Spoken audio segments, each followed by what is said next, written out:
추석 잘 보내셨습니까? 야돈병원 메시 2부 리뷰 시작합니다.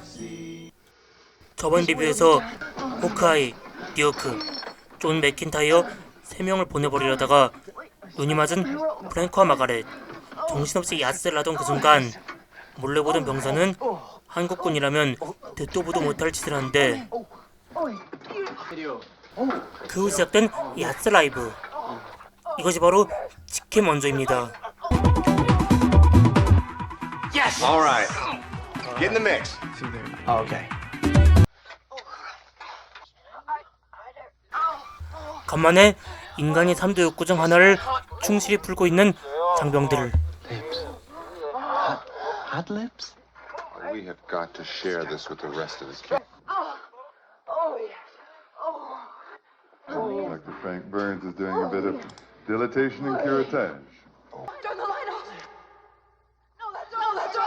이렇게 장병들의 꿈같은 시간은 끝이 나고 그 후 마가렛은 뜨거운 입술이란 별명을 얻게 되며 What hot lips was like in the set. 프랭크는 호크아이의 가벼운 도발로 주먹질을 하다가 Goodies, Hawkeye. That man is a sex. 사요나라를 들으면서 리타이어합니다. Time we'd have to say sayonara. 프랭크가 사라지고 뜨거운 입술의 길을 높여서 다시 평화로운 일상이 돌아옵니다. 하지만 평화로운 일상도 잠시 You got a toothache? He's a good 부대내 최고의 카사노바 월도스키에게 문제가 생기고 말았습니다. But it was me. I just couldn't. I'm a fairy. A victim of latent homosexuality. Well, I 결국 came over 그는 to tell you that I've 동료들에게 decided that I'm 중대 발표를 하고 going to commit suicide. Oh. 쿨한 전우들은 그에게 자살식을 거행해줍니다. 이 와중에 노래까지 한 곡 쭉 뽑는데 이 노래는 감독의 아들이 작사한 곡이라고 합니다. 노래에 대한 썰을 좀 더 풀자면 감독은 바보 같은 가사의 노래를 원했지만 자신 도저히 그런 걸 만들 수가 없어서 아들에게 작사를 부탁했습니다. 하지만 영화 흥행과 더불어서 노래 역시 데이트를 치고 나중에 메시 드라마 주제곡으로 쓰이면서 아들의 수익이 로버트 알트만의 수익을 능가했다고 합니다. 아들아, 아버지는 네가 자랑스럽다. 결국 이 자살식은 호크아이가 그에게 도네니 한 명을 소개해준 것으로 끝이 납니다.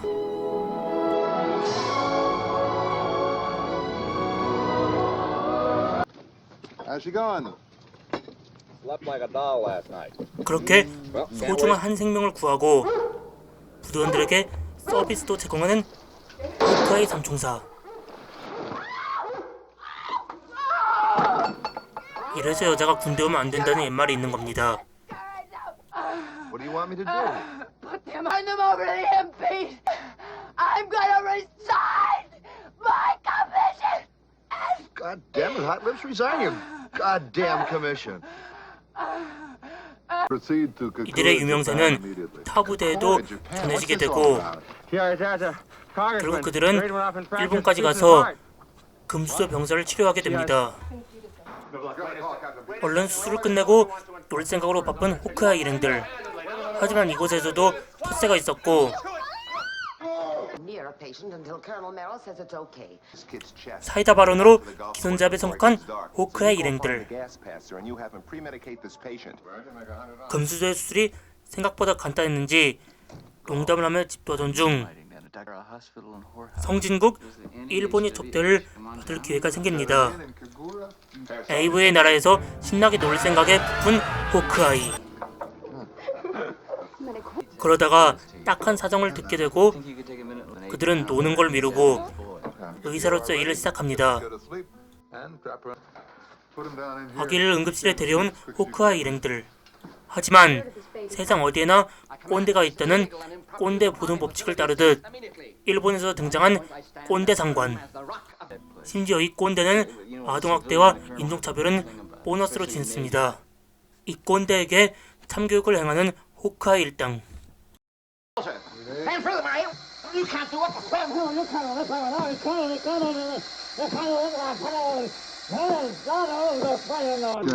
This one is for West Point. Hey, what the Silent Hill's going on here? That's what they all say. 여러분들도 잘 보셨다가 사회에서 꼰대 장관을 만났을 때 이 방법을 쓰시기를 권장드립니다. 일본에서 귀중한 생명들을 구하고 꼰대에게 참교육까지 시키고 금이 환영한 호크아이 일행. 그들이 돌아오자마자 타중대와의 메이직 축구 친선 경기가 벌어집니다. 5,000, 6,000. 수 있습니다.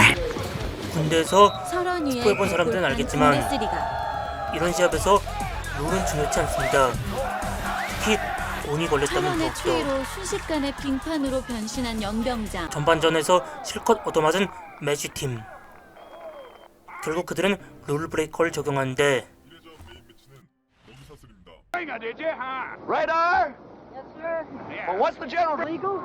이렇게 호크아이의 지략으로 스포츠물 주인공들처럼 역전승을 거둔 매쉬팀.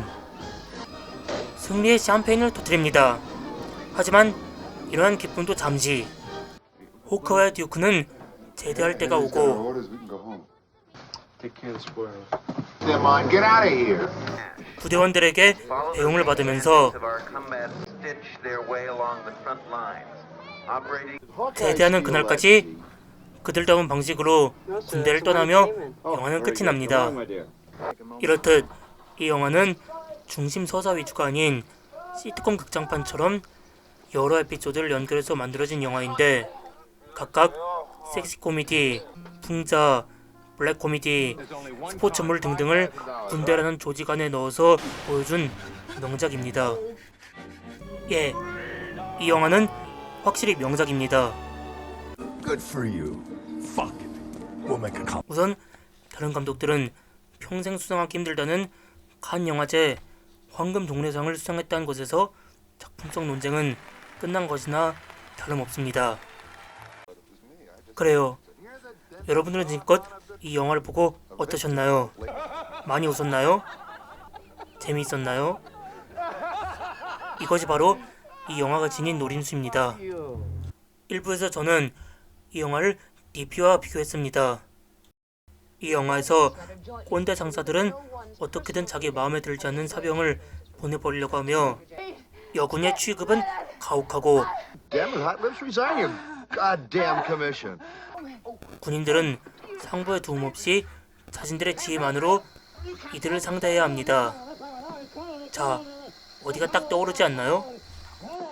네, 이게 다 DP에서 하던 이야기들입니다.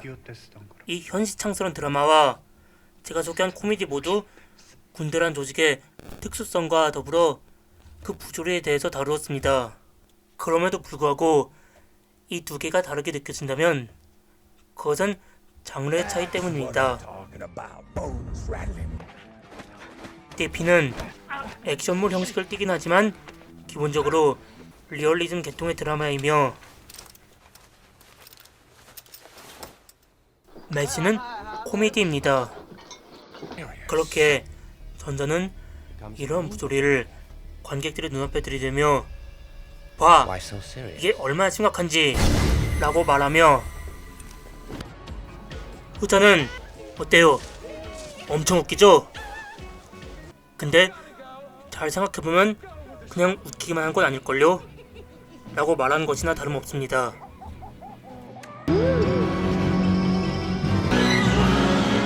솔직히 정치적 올바름이 진리이자 갑이 된 현 시점에서는 이런 영화 만들기도 쉽지 않습니다. 왜냐하면 지금은 어떤 집단이나 사건을 웃음거리로 만들면 안 되니까요. Denied! Sit down! 특히 이런 분들에게 말이죠. 그래서 저는 전자보다는 후자의 방식을 더욱더 선호합니다. 지금껏 제 리뷰를 본 사람들은 알겠지만 전 어떠한 필터 없이 현실의 어두움 혹은 부조리를 날 것 그대로 들이댄 작품에 대해서는 착취적이라고 여깁니다. 이러한 맥락에서 DP 역시 저에게는 한국의 흔하디흔한 착취적인 자학성 작품이라고 여겨집니다. 솔직히 군필자분들 가운데 대공포 발사를 해본 사람이 얼마나 있나 생각해보면 과연 이것이 현실적인가도 의문입니다. 그리고 이런 작품들의 큰 단점 중 하나가 이런 문제를 제공했는데 난 안 겪었는 걸 혹은 별로 그렇게 생각하지 않는다고 하면 바로 돌변한다는 것입니다. 전형적인 난 모든 걸 알고 있지만 너희 멍청한 것들은 하나도 몰라 라는 사고방식이죠. 이런 형식을 프로파간다라고 하는데 어떠한 이념이나 사고방식 등을 하나의 철칙으로 여기며 이를 홍보하는 것을 뜻합니다. 가장 유명한 예시가 바로 이것입니다. 반면 메시는 이러한 부조리들을 직접적으로 보여주지 않고 웃음이라는 필터를 통해 관객들이 조금 더 생각을 할 수 있는 수준 높은 비판을 했습니다. 역사상 최고의 코미디언 중 한 사람인 찰리 채플린은 이런 말을 남겼습니다. 인생은 가까이서 보면 비극이지만 멀리서 보면 희극이다. 그러므로 난 멀리 보려고 노력한다. 이처럼 시청자들 눈앞에 작품이 말하고자 하는 메시지를 굉장히 가까이 들이대는 것도 모자라 눈도 못 감게 해서 아무 생각도 못하게 하는 것과 적당히 거리를 두고 웃으면서 그 문제에 대해 곱씹을 수 있는 것 중 어느 게 더 나은 방법일까요? 그럼에도 불구하고 DP 같은 종류의 작품들이 더 좋다면 취향 존중하겠습니다. 참고로 DP 같은 기법을 자주 애용하는 대표적인 집단이 바로 사이비 종교들입니다. 지금까지 MZ 시네필이었습니다. 구독 버튼 눌러주시기 바랍니다. 저는 다음 시간에 찾아뵙도록 하겠습니다.